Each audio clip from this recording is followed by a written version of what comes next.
അധ്യക്ഷവേദിയിലും സദസ്സിലും ഇരിക്കുന്ന എല്ലാ സുഹൃത്തുക്കൾക്കും എൻ്റെ വിനീത നമസ്കാരം.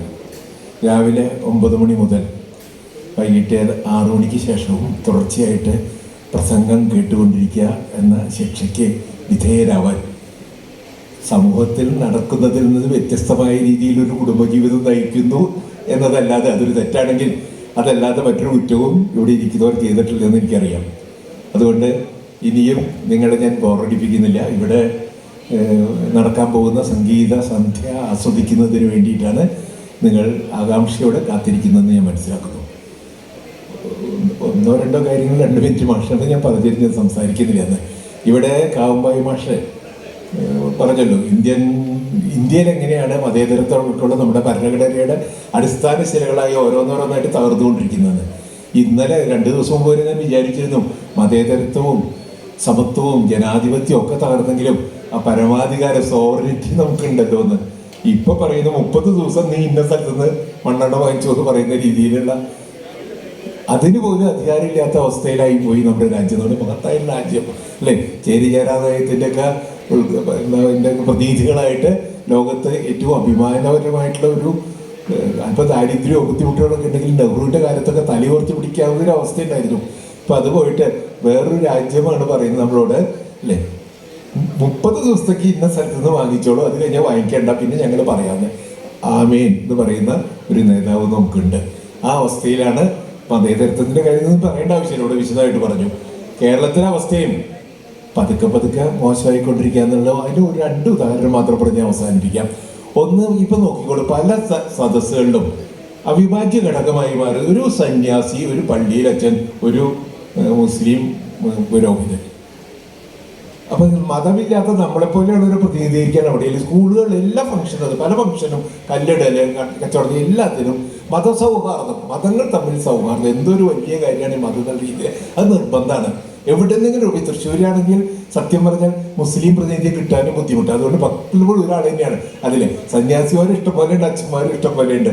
പക്ഷെ മുസ്ലിം പ്രാതിനിധ്യം തൃശ്ശൂർ നഗരത്തിൽ കുറച്ച് കുറവായതുകൊണ്ട് മിക്കപ്പോഴും ഒരാൾ തന്നെയായിരിക്കും. ഈ രീതിയിൽ പല സദസ്സിലും ഇതൊരു അവിഭാജ്യ ഘടകമായിട്ട് മാറിയിരിക്കുന്നു.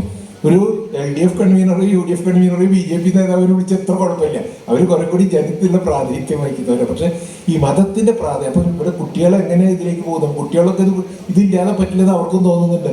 ഈ നമ്പൂരിയിലാണ് ഇങ്ങനെ കല്യാണം നടക്കുന്നത് ചോദിച്ചില്ലേ, അതുപോലത്തെ അവസ്ഥയാണ്. ചടങ്ങ് വേണമെങ്കിൽ ഇവർ 3 പേരും വേണമെന്നുള്ളൊരു അവസ്ഥയിൽ നമ്മളൊന്നും ഇത്തരം ചടങ്ങുകൾ പ്രതിനിധീകരിക്കാൻ പോകുന്നു എന്നൊരു അവസ്ഥയുണ്ട്. മറ്റൊരു കാര്യം പറഞ്ഞവിടെ രാഷ്ട്രീയം പോകുന്ന എനിക്കറിയില്ല, വൈക്കം സത്യാഗ്രഹം ആചാര ലംഘനമായിരുന്നു അല്ലേ. NSS, SNDPയും കോൺഗ്രസും ഒക്കെ അടക്കം ചെയ്തിട്ട് ഇന്ത്യൻ നാഷണൽ കോൺഗ്രസ് വൈക്കം സത്യാഗ്രഹം ചെയ്തു. കുട്ടംകുളം സമരമായാലും പാരിയം സമരമായാലും ഗുരുവായൂർ സത്യാഗ്രഹം ഒക്കെ ആചാര ലംഘനത്തിന്, ആചാരം സംരക്ഷിക്കാൻ വേണ്ടി ചെയ്ത സമരമല്ല.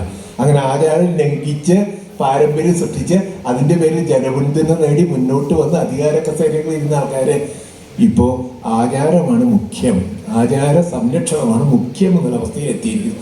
ഇതിന് തൊട്ട് മുമ്പുള്ള അച്യുതാനന്ദൻ സർക്കാരിൻ്റെ കാര്യത്തിൽ കൊടുത്ത തിരുവിതാംകൂർ ദേവസ്വം ബോർഡ് കൊടുത്ത ഇത് മാറ്റി പറഞ്ഞിരിക്കുന്നു. ഇപ്പൊ പറയാം അന്ന് ആചാരം ലംഘിക്കാൻ ധൈര്യം ഉണ്ടായിരുന്നു, ഇപ്പൊ പറയുന്നു ആചാര സംരക്ഷണമാണ് മുഖ്യം എന്ന്. എങ്ങനെയാണ് കേരളം, എത്ര വേഗത്തിലാണ് കേരളം പിന്നോട്ട് പോയിക്കൊണ്ടിരിക്കുന്നത്.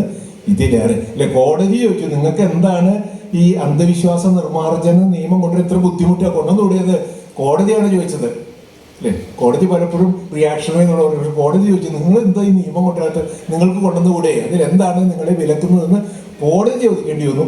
അപ്പോഴും മുമ്പ് ഇവിടെ പറഞ്ഞ പോലെ കമ്മിറ്റിയെ വെക്കുക, കമ്മിറ്റിയെ വെക്കുന്നതിൻ്റെ ലക്ഷ്യം നമുക്കറിയാം, ഒരു കാര്യം നടക്കാതിരിക്കാനാണല്ലോ എപ്പോഴും കമ്മിറ്റിയെ വെക്കുന്നത്. ഈ രീതിയിൽ അധീരരായിട്ട് പേടിച്ച് പലരും പിന്മാറിക്കൊണ്ടിരിക്കുന്ന ഒരു അവസരത്തിൽ ധീരമായിട്ട് തീരുമാനമെടുത്ത് ധീരമായിട്ട് ജീവിതം നയിച്ച് കുറെ പേരെ കാണാൻ കഴിയുന്ന സന്തോഷം. ഇത്തരം ചിലരാണ് ഈ സമൂഹത്തിലെ മാറ്റത്തിന് കാരണക്കാരായി തീരേണ്ടത്. അതുകൊണ്ട് അതിനെക്കുറിച്ചുള്ളൊരു അവബോധം ചെറുപ്പക്കാർക്ക് ലഭിക്കത്തക്ക രീതിയിൽ ഒരു ഉപന്യാസ മത്സരം നടത്തുകയും അതിൽ വിജയം വരിക്കുകയും അതിൽ ഇത്തരം ആശയങ്ങൾ ഉൾക്കൊള്ളിച്ചിട്ടുണ്ടാവുമെന്ന് ഞാൻ വിചാരിക്കുന്നു. അതിൽ വിജയം വരിച്ച ആളെ ഞാൻ അഭിനന്ദിക്കുകയും എഴുതിയ കാര്യങ്ങളൊക്കെ ജീവിതത്തിൽ പ്രാവർത്തികമാക്കാനൊക്കെ കഴിയട്ടെ എന്ന് പ്രത്യാശിക്കുകയും ചെയ്യുന്നു.